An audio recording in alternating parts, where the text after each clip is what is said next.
Anyway, I was binging the third season of that show I was talking about earlier, and spoiler alert, the main character dies in the last episode? Like, what? It's the middle of the series. Não entendeu nada ou pouca coisa do que eu acabei de falar? Não tem problema. A gente vai passar por isso hoje com um vocabulário voltado para séries. Meu nome é Felipe e essa é a Hora do Inglês.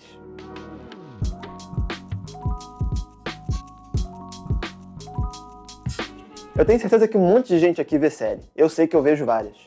E é sempre legal a gente poder falar dessas séries na internet, reclamar das que a gente não gosta e elogiar as que a gente gosta. E aprender várias palavras relativas a isso. Temporada, episódio, o que é spoiler, o que é binge. Então, é muito importante ter esse repertório para participar do debate. Vamos para as palavras. Vamos começar pelo mais simples, que é a palavra série. Como falar série ou série de TV em inglês? Eles falam series, TV series, que é série de TV, TV series e TV show. TV show. Show sem o TV, só show, também funciona, mas depende de contexto, porque pode ser outras coisas também. Às vezes um show ao vivo, de alguma outra coisa que não é uma série.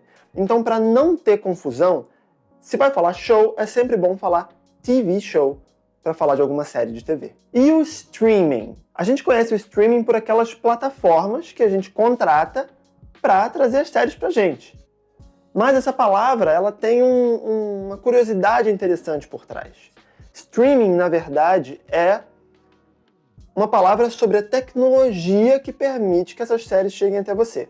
Vou explicar. Stream, a palavra só stream, significa riacho ou fluxo. O que é muito apropriado, porque você recebe essas imagens por fluxo contínuo de dados.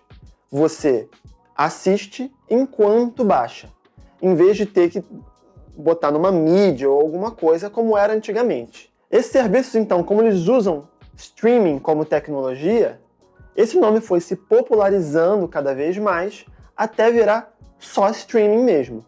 Lá eles chamam ou de streaming service, que é serviço de streaming. Agora a gente chega nas séries mesmo. Como é que a gente divide elas? Aqui a gente sabe muito bem que a gente divide em episódio e temporada. Mas como é que eles falam lá? Episódio é muito parecido à grafia, só muda o final, mas a pronúncia é muito diferente. Episódio vira episode. Episode. Troca o DO no final para o DE quando a gente escreve, mas a pronúncia troca completamente. Episode. Episode. Agora, temporada é completamente diferente mesmo. Não são palavras parecidas. No inglês a gente fala season. Season. Ou, no plural, seasons, que é, temporadas. É a mesma palavrinha que a gente usa para falar das estações do ano. O verão, a primavera. A gente também chama no inglês de seasons. Seasons of the year. Estações do ano.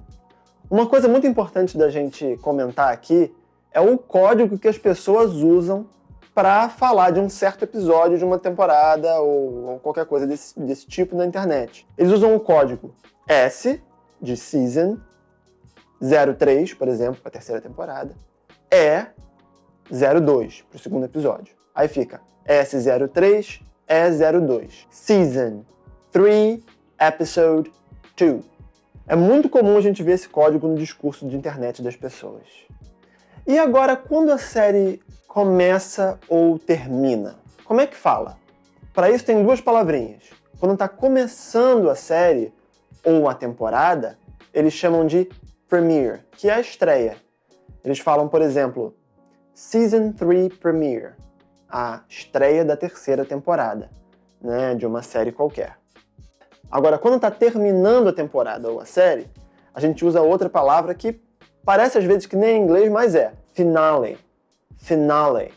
É uma palavra que, segundo o dicionário online da Oxford, foi emprestada do italiano. Quando a gente quer falar do final de uma temporada, é uma season finale. É muito comum de ouvir isso, é muito comum de falarem. Season finale.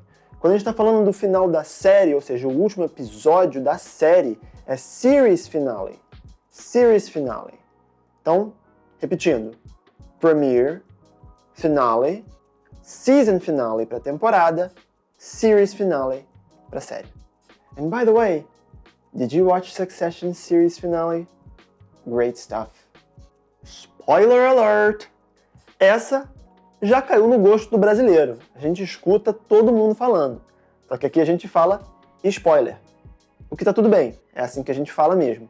Eles talvez não entendam. Provavelmente vão entender. Mas é bom a gente aprender a falar certinho. Spoiler.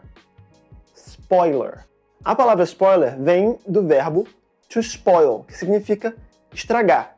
Pode ser usado tanto para coisas que estragam, por exemplo, comida, the meat has spoiled, a carne estragou, como alguém estragando alguma coisa. He spoiled the season finale for me. Ele estragou o season finale para mim. Então, quando alguém estraga o final da série para você, é um spoiler. Quando a gente quer avisar que vai ter o spoiler, a gente fala spoiler alert.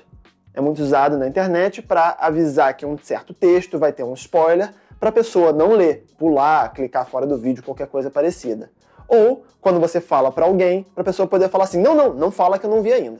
Agora aproveita e comenta aqui embaixo para mim qual foi aquela série que algum querido deu um spoiler para você que estragou a temporada. E essa palavrinha aqui, binge. Binge. Ela tem aparecido cada vez mais, já está aos poucos entrando também no vocabulário do português, então é bom saber o que ela significa. Que é fazer muito de uma coisa num curto período de tempo. É aquela maratona de série. Aquela que você senta no sofá e só levanta 10 horas depois, quando terminou a temporada seguinte com a bunda doendo. Isso porque você falou que assistir um filme ia ser comprometimento demais. O mais usual sempre foi usar binge watch. Watch significa assistir, é um verbo. E o watch flexiona. Binge watching, binge watched. Esse era o mais comum de se usar. Hoje em dia tem duas formas. Pode usar só o verbo mesmo, binge, to binge. Vamos dar dois exemplos. I binge watched the whole season yesterday. Eu maratonei a temporada toda ontem. Ou I binged the whole season yesterday. A tradução é exatamente a mesma. Eu maratonei a temporada toda ontem. Outra forma que é menos comum, mas ainda vale a pena aprender, é o binge-worthy. Binge-worthy. Worthy é um adjetivo que significa merecedor ou merecedora. Então, quando uma série é binge-worthy, é porque vale a pena maratonar. Seja porque é muito boa, ou só porque a estrutura dela é daquele tipo específico que pede uma maratona. The new Netflix series is so binge-worthy. Essa última série da Netflix é muito maratonável. Aproveita então e me indica uma série que é binge-worthy. Sabe quando um estúdio pega todo aquele investimento emocional que você tem numa série depois de anos e capitaliza fazendo uma série nova no mesmo mundo ou com os mesmos personagens? Então, o nome disso é spin-off. Spin-off. É muito comum eles fazerem isso mesmo. Pegar uma série que é gigante, que fez muito sucesso, e construir uma outra série a partir dessa. A segunda série vira o spin-off da primeira. Exemplo, House of the Dragon é spin-off de Game of Thrones e Better Call Saul é spin-off de Breaking Bad. Ainda nesse assunto, vamos falar de uma última palavrinha. Crossover. Crossover. Ela é assim, juntinha mesmo. To cross, o verbo, significa cruzar. E é isso que acontece num crossover. Duas séries se cruzam. Um personagem de uma vai para outra, ou duas séries que correm paralelas fazem um episódio juntas. Pode acontecer de várias formas, não tem uma forma específica, mas sempre tem esse mesmo nome. Crossover ou crossover episode. Episódio crossover. É isso. Conheciam todas essas palavras? Sabiam pronunciar essas palavras? Às vezes isso pode ser importante. Espero que tenha ajudado. Qualquer dúvida, deixa aqui nos comentários. Curte, comenta e compartilha porque ajuda muito o nosso canal. Até o próximo.